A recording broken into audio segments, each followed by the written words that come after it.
ஓம் சாய்ராம். கபர்டே டேரி தகப்பனார் போன்ற அறிவுரை 13/12/1911. நான் வழக்கம் போல் எழுந்திருந்தேன். வழிபாடு செய்தேன். குளிப்பதற்கு ஆவலாக இருந்தேன். ஆனால் வெந்நீர் தயாராகவில்லை.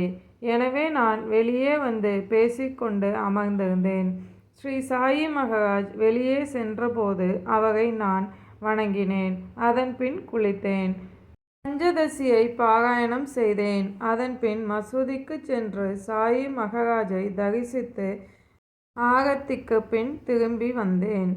மாலை சுமார் 4 மணி பல்வந்த், பீஷ்மா மற்றும் ஹூக்காவை எடுத்து வந்த பாந்துடனும் மசூதிக்கு சென்றேன்.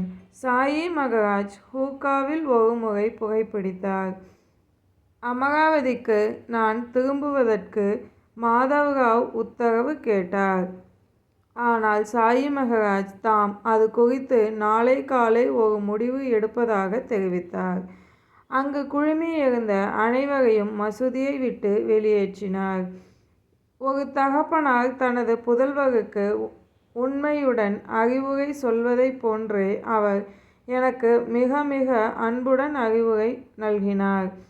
சூரியன் அஸ்தமித்ததும் நான் மீண்டும் சென்று சாவடிக்கு எதிர்ப்புறம் அவரை தரிசித்தோம்.